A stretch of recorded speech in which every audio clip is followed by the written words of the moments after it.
This is John for Global Traveler. This morning, I had the pleasure of talking travel with hospitality and travel photographer Chris Palmer. How are you, Chris? Doing pretty good. How we doing, John? I am doing good. I love talking travel. I love talking photography. You're the perfect guy. Awesome. Could you Same here. could we Travel and I start love to off? I'm sorry, go ahead. I said I love to travel and I love to take pictures. Perfect. Could we start with give us a little bit of your background? So my background, I was born and raised in Philadelphia. I got down to South Florida about 30 years and went to college down here. I worked in a finance industry. I prop traded interest rates for 20 years. And I followed my passion. My wife allowed me to step out of the industry. She was actually pushing me for many years because I always did photography from a child up as a an outlet of just kind of go out there, and she does yoga and I'll go to the beach in the mornings and take pictures. And so photography's always been in the blood. And then I got in the hospitality industry, specifically shooting for them, maybe, I guess, maybe about 3.5 years ago. And it's going pretty well. Was it scary venture out into photography as your main deal? Ah, well, it was definitely a little hard because that's like I said, I worked in finance. That's what I knew for 20 years. But even going back when I was working in finance, I would do photography then, and it was published by like National Geographic Yearshot. Won a couple contests for landscapes and everything. And then I just fluidly went into the fine art business and was getting really good traction with that. I do a lot of ocean photography. And then I teamed up with somebody, Scott Eddy, and he tipped my hat into the basically the hospitality industry. And we've been traveling the world together for about 3 years now. I find that interesting. I've interviewed a few photographers. I've never interviewed someone who actually works. I don't know if you work with the hospitality industry or for or together, whichever. Um, how do you like that versus just doing it on your own, taking whatever pictures you like? So there's different constraints. So every different. So I mean, I shoot for the largest places out there: the Four Seasons, Cunard, Crystal, Panan. I mean, hotels, cruise lines, and every different, we'll say, either hotel group, cruise line, they all have a different image they want to portray. Not image, actually meaning image. Well, also image of the people as well. So you have to have a mindset of what the company wants going into the shoot. I like to do a little research before of the company going into the shoot to kind of get their feel, their vibe. Now, like the next shoot I'm going on, their new campaign is going to be called Bold. Bold. So basically, they want some more black and white imagery where a lot of hotels don't use. This is actually for a particular cruise line. And I actually like shooting black and white. It brings it down to the basic elements, and it is bold. And how do I suppose in hotels, I suppose you photograph a lot of the same things. How do you make it different? How do you make, this pool look different from that pool? Do you plan different angles? Correct. Different angles, different vibes. So now the Four Seasons is going to shoot a little different than a Hyatt. I mean, they're all beautiful hotels, but that's also having the knowledge of the industry. I can walk into the hotel, even if it's for pleasure. I can see what that certain hotel sets apart from the others. Even if you step into a Four Seasons in Palm Beach, it looks totally different than the one in Nevis. Same thing with the Hyatt right down the street here shoots differently. The one than over in London, I'll be in next week or a couple weeks from now. So every hotel, yes, the chain, the vibe is there, but they're all separate. And that's the whole thing about being a photographer. A lot of us all have the same cameras and everything like that. We're all going to shoot with the same lenses. We're being hired because of our creativity, the vision that we see. It can bring customers to their basically establishment. That's what they're hiring us for. Obviously, the gear that we have too. Um, it's more of our eye. I mean, it's all about channeling the focus to your certain subject that you want to highlight. It's basically just like my sister said, you just have a different vision of the world, and the world needs to see it. So people like my vision of the world, I guess. Now, I'm not looking for you to bash any particular hotels, but in general, if you go to a hotel and you see like the pool looks really bad or something looks off, even if the rest of it looks okay, how do you deal with that? That's a good question. Um, Sometimes you're able to shoot around the subject that doesn't look so pretty. But hopefully the hotel will get everything in place for us. Obviously, some of the hotels cannot do that because they don't have the manpower to do it. I mean, it should be upkept, but it's also my job to shoot around. And then the last resort is, I hate to say it, Photoshop. Um, I'm not a fluent. I mean, I do, Photoshop. Obviously, that's where I develop all the photos and everything like that. But I prefer not to have to take out certain images, of the certain aspects of the image. Um, that's a last resort. I 95% shoot around it. And does AI, is that affecting you at all? Or do you see it affecting you long term? That's a good question. I Yes and no. Obviously, AI is going to affect everybody, whether it be in the travel industry, whether it be in corporate, finance, banking. It's all going to come in their place somewhere. Do I see it affecting me fully? I do not, because I still think when a hospitality group wants an imagery, especially lifestyles or something like that, you can't AI that. I mean, being a photographer, I can tell as soon as you see an AI photo or if it's been super photoshopped. Um, and if the people are out there and have a decent eye, they can also recognize that. And it's not a good feel for the company because you're portraying something that's actually not there. So actually, my doctor says, he's like, so you're the reason why my hotel or my wife books these hotels. I'm like, I guess one way to put it. There are worse things to be, to be remembered for than that. Yes, yes, yes.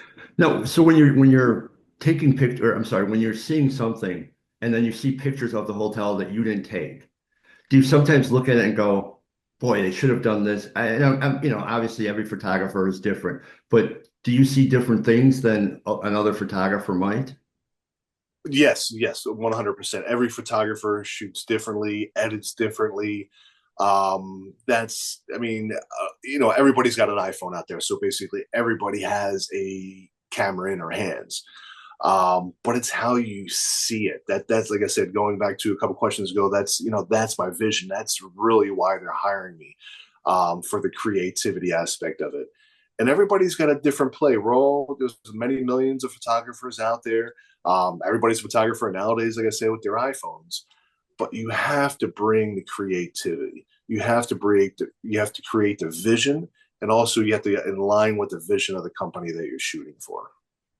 And I've asked other people I've interviewed, comedians, athletes, things like that.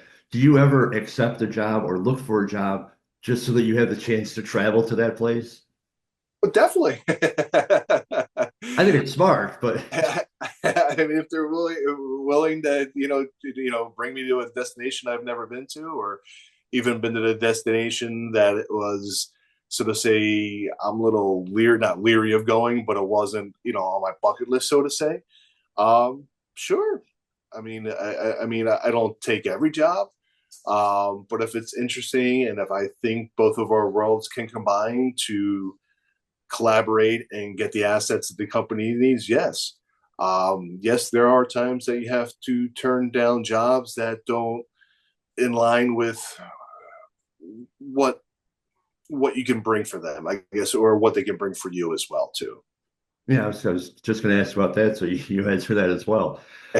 So you mentioned bucket list. So what places have you been where you've really enjoyed, and what places are potentially on your future list? um, I guess my favorite place I've been is Thailand. Been there a few times. I've actually been there personally a couple times. I've never shot on location for there, But I do believe I have a trip coming up November to shoot places in Thailand. Um, Being able to shoot Iceland was amazing. Obviously, I one of the places I never thought I'd get to is Antarctica, and I was able to shoot Antarctica for a company. So there's definitely places I've been in the world that I didn't think I would go, and there's still a few places I need to knock out. I've been to Africa, Egypt only, but I need to go on a safari. I'd love to go on a safari and see that. I've never been to Greenland. I'd love to go to Greenland. I'll be going to Norway here in 3 weeks. I was there maybe about 2 years ago. That's a beautiful country. Cities are kind of not my thing. Okay. Uh, but I mean, I'm more of a coastal person. and, but I'll be going to London in a few weeks. I'll be shooting in London. London's a beautiful city, awesome city, great vibes. So each place has its own little aspect that's different. And like I said, I was just in Istria, and we are in towns of maybe like 200 people in this little village. I mean, it's Wow. amazing. So be able to shoot places like that, bring them to light for the country, the region. It's amazing. So when you're traveling, what one or two things aside from your camera must you always bring, non-professionally, but on a professional trip, I guess is what I'm trying to say. Name a couple things you have to have with you. Well, obviously my flip flops. I wear flip flops everywhere. Okay. Flip flops are a given. What else I bring? Definitely. I don't know. What do I bring? Uh, that's a hard question. Non-travel, non-essential camera gear. That's a hard question. Well, the Uh, flip-flops work. That's, that suffices. uh, Are you able to turn off your photographer eye? Like if you're just going anywhere, or do you immediately start going like, that'd be a good picture, that'd be a good picture. yeah, it never turns off. It's there. It's just I guess I'm blessed with the way I see the world, and that's actually another thing about photography is actually it's yes, obviously the subject that's in there, but it's actually what makes a really good photo. A lot of people don't see, or amateurs really will not see it, is actually the background. So if that can help anybody that's out there trying to do some photography, it's actually what's important.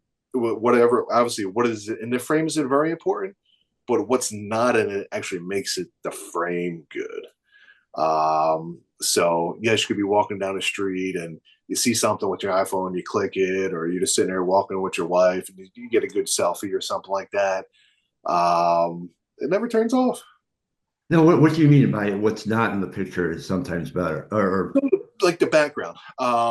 So obviously with the larger camera, even on the iPhones, whatever, you call it portrait mode, so it softens the background.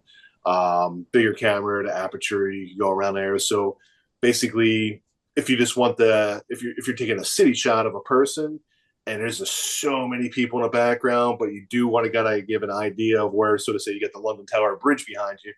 You can shoot that at an aperture of like 2.8 on your camera. It's going to make the person sharp, background a little blurry because there's all those people there. You don't want to take away from the I subject, got you. but you still want to have a vibe, a feeling of where the person is in the world. Oh, very really good tips.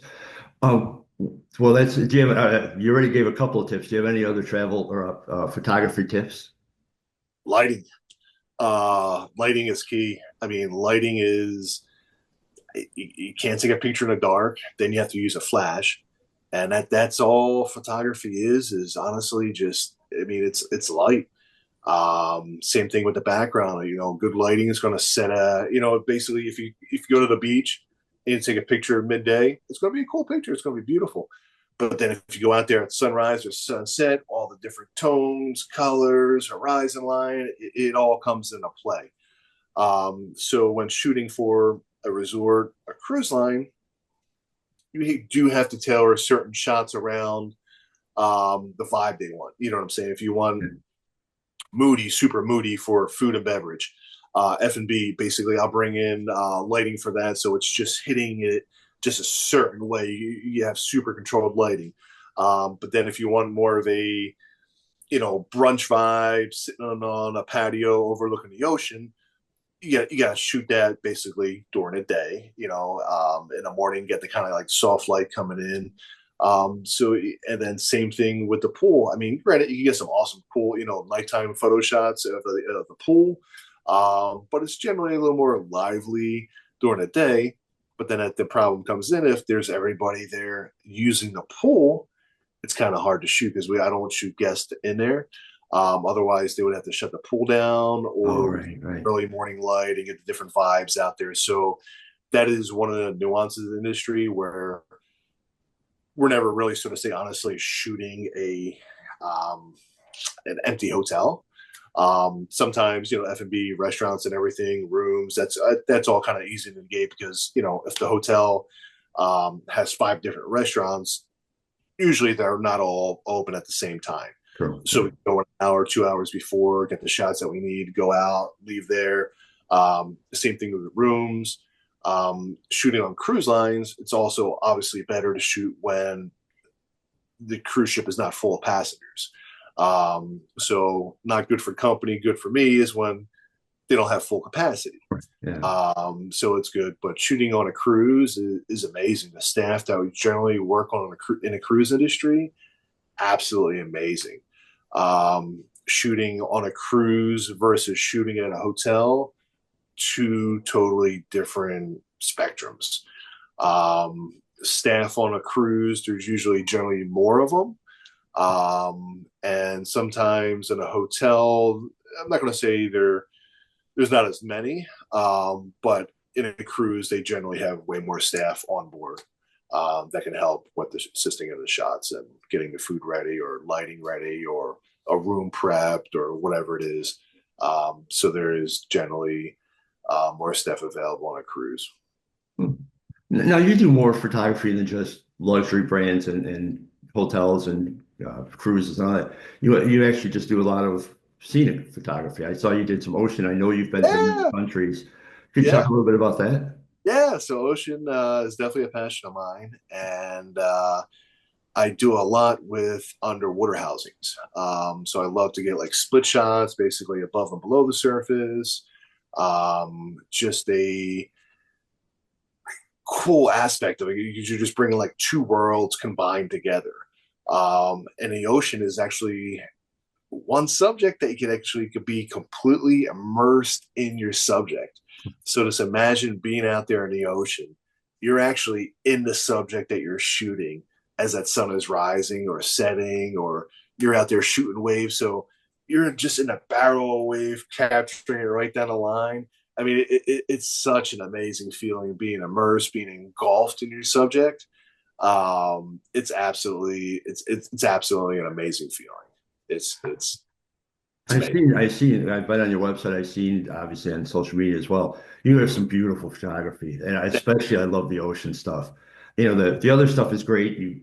Certainly no offense to that, but that ocean stuff really just jumps out at me. As you see, you pictured it or you've explained it perfectly. Like you're immersed, and it makes me feel like I'm right there too. That's awesome. That's awesome. It's definitely one of the joys I love, and I do have a tendency to shoot a slow shutter speed in the ocean, uh, which means hopefully you get a shot. I mean, a lot of them are going to go wrong. But when you do get that one that works, it's amazing. It's amazing. Such a great feeling.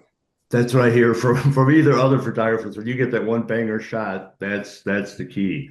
That's what makes. I mean, you can go out there sometimes, and like I was going to cover a magazine, and that shot, honestly, I had in my head for over a year. Just needed the right conditions and everything, and I thought I needed certain conditions for it, and I thought I needed a super flat day, but it was actually just showing too much of the beach, and we call it hot on photography white. Basically, your eyes just drawn there, and I kept shooting and shooting it, and I didn't realize. Well, I did realize I needed a little more chop, but when there's more chop ocean waves coming in, the clarity, the visibility of the water goes down. Oh, So one morning, it was about 10 a.m. I just had the tides, I had the Mother Nature, everything on me. Just a little ripple waves coming in, just starting to push some winds in from the east. And I was able to get the shot. Finally, put that one to rest after over a year in my head. So, That's awesome. That's yeah. fantastic.